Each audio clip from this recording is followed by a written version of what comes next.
Hello, Prairie View families, students, and staff. I hope you're having a wonderful day. I'm here to read The Snow Treasure. Maria McSwiggan is the author. We're doing chapter 7 today. Anybody guess whose room I was in yesterday? If you said Mrs. Shedweski's room, you were right. Today I'm in somebody else's room. Try and see with the stuff behind me if you know whose room I'm in. Aren't you in danger, Uncle Victor? Peter asked. Couldn't they take you prisoner? They were in the living room of Peter's home. Mrs. Lundstrom had taken Lovicia and Bunny and had gone to get some of the other children who were to help. Pergarson's on watch. He'll tell me if anyone comes, and I'll slip out the back and down the slope. They'll be good skiers to catch me. But they could shoot. Uncle Victor only shrugged. Do you know where the British and French have laid their mines? Peter hoped the answer would be yes. Otherwise, what would be the use of taking the gold out of the cave if Uncle Victor couldn't sail away with it? Only partly. Well, why do you take the gold down the mountain if you can't sail away? I should think it'd be safer where it is. Peter, it's not right you should question anyone in authority, his uncle spoke irritably. In military school, you'll learn to do as you're told without asking why.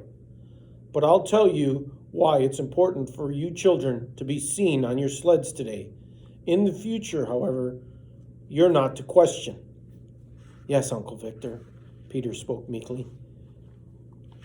You can't sail the Clan Pearson out of Snake till you know where the mines are laid, but you can load her and have her ready to leave the minute you learn where they are.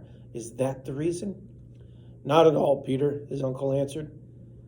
The reason you must be on your sleds today near the fjord is to accustom the Germans in seeing you there. If they see you today and every day, they won't suspect anything unusual. But if all at once you started going in the direction of the snake, they'd be stupid geese not to know something was going on. Peter hadn't thought of that. How smart Uncle Victor was.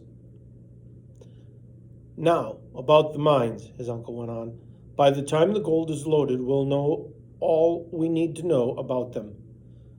You don't suppose my fishermen can't find out anything they want to about our coast, do you? Remember, Peter, we're Norwegians, and we're as much at home in the water as we are on land. This is our country, and these are our waters, and there's no foreign power that can keep us from using what's always belonged to us.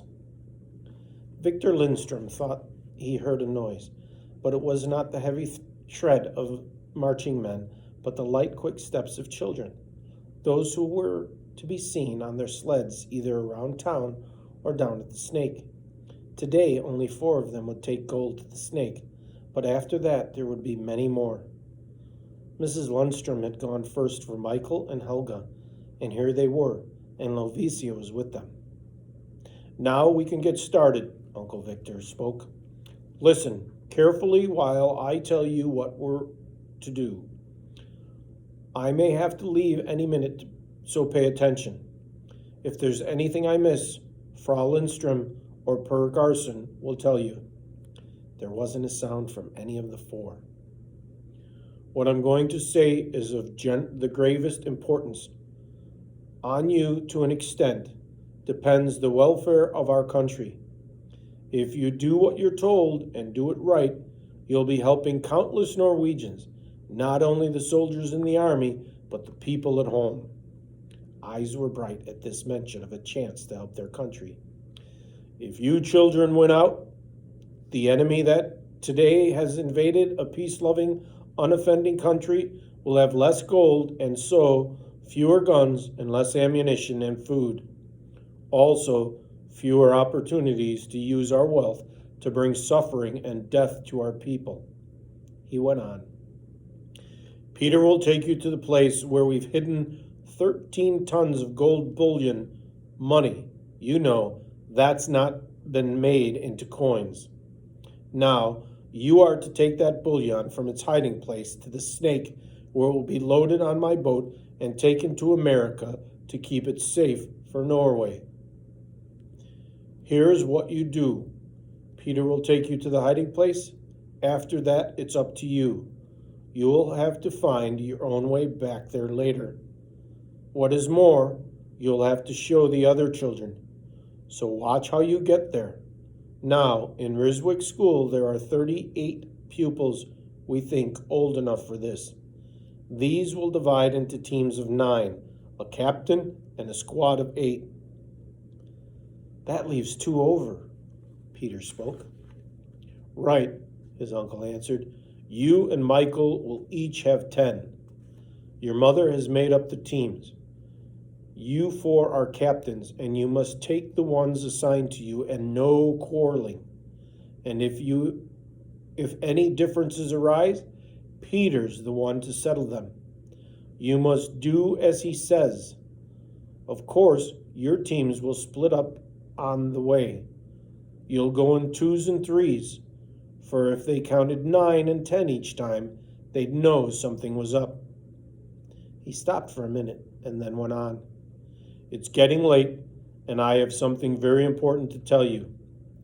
And that is, under no circumstances must you speak one word to a stranger. Not a syllable, not as much as yes or no or good day. Understand?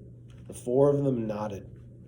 Now, today, Peter will take you to the cave where we hid the gold. Pergarson will go along to load each sled. You'll each be given 75 pounds of bullion. That's over 80,000 kroner, 20,000 United States dollars. It will be packed in flat bricks. For each of you will take 4 bricks. These you will sit on or lie on when you ride Belly Grinder. When you get to the Snake this afternoon, you're to look for a place where there are 2 fallen trees. They are pretty well buried under the snow, but you'll find them because you're Norwegians. You know such things. Between these trees, you're to bury your bricks in the snow. Over the top of each pile, you will build a snowman. When I come out at night with Rolls, my mate, I'll only have to find the snowmen. This was even better than playing pirates, Peter decided. Now, about the return trip. You start back up the mountain to the Holmes farm where you'll spend the night. They have rooms for dozens. The girls will stay in the house and the boys in the barn. You will get a warm supper and breakfast the next day. Then you'll come back here.